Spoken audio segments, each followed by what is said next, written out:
Hello, कसे आहात तुम्ही सगळे? सो आज मी तुमच्यासाठी एक ख्रिसमस स्पेशल रेसिपी घेऊन आली आहे. हो, आज आपण बनवणार आहोत प्लम केक, जो की टोटली एगलेस आहे.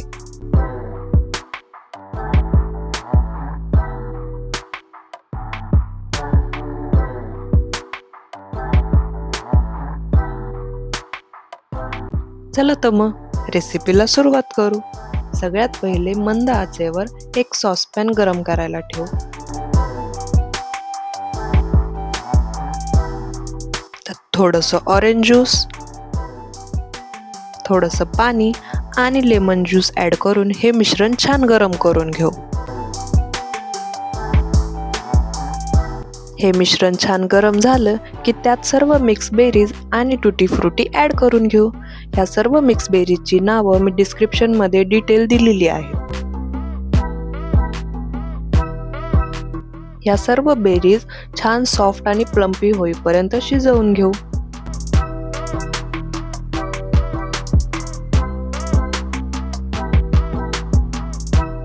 बेरीज छान शिजल्या की त्याला थंड व्हायला बाजूला ठेवू. तोपर्यंत दुसऱ्या बाउलमध्ये थोडंसं बटर आणि ब्राऊन शुगर मिक्स करून घेऊ.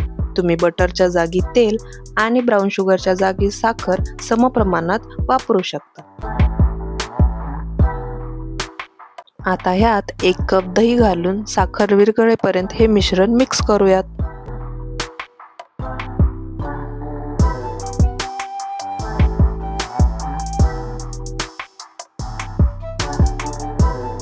आता दुसऱ्या बाउलमध्ये 1.5 कप मैदा घ्या.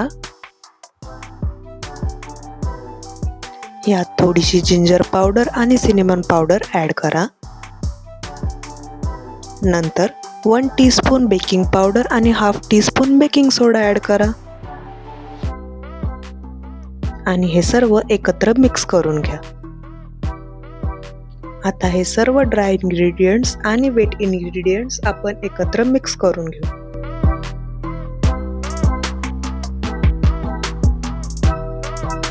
हे बॅटर कट अँड फोल्ड मेथडने मिक्स करा.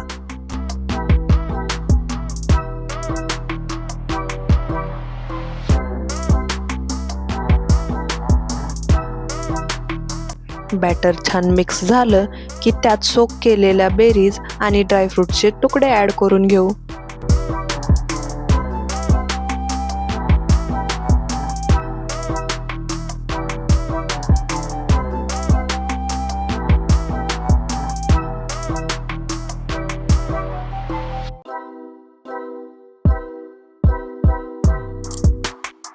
ह्या केकसाठी मी 8 इंचाचा केक टीन घेतला आहे, ज्याला बटर आणि मैद्याची डस्टिंग करून घेतली आहे.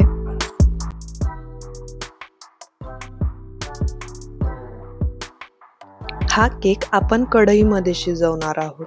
त्यासाठी फुल गॅसवर एक मोठी कढई ठेवा आणि त्यात कुकरची रिंग घालून ही कढई झाकून 10 मिनिटं प्रीहीट करून घ्या. कढई छान गरम होईपर्यंत आपण बॅटर केक टीन मध्ये काढून घेऊ.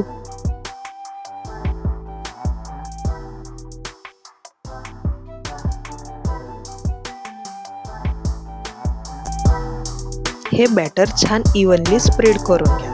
नंतर ह्यावर ड्रायफ्रूट आणि सोक बेरीजची टॉपिंग करून घ्या.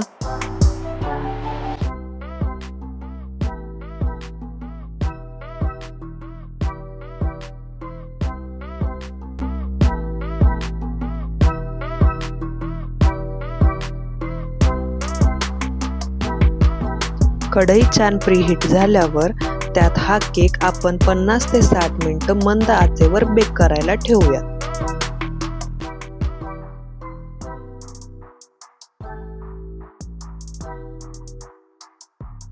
60 मिनिटांनंतर आपण चेक करू आपला केक बेक झाला आहे का. त्यासाठी एक टूथपिक आपण केकच्या मधोमध इन्सर्ट करून बघू. ती जर क्लीनली बाहेर आली तर आपला केक तयार झाला आहे. आपला केक एकदम सॉफ्ट आणि फजी तयार झाला आहे. काय मग, कशी वाटली रेसिपी? कमेंटमध्ये नक्की कळवा आणि हो, चॅनलला सबस्क्राईब करायला विसरू नका.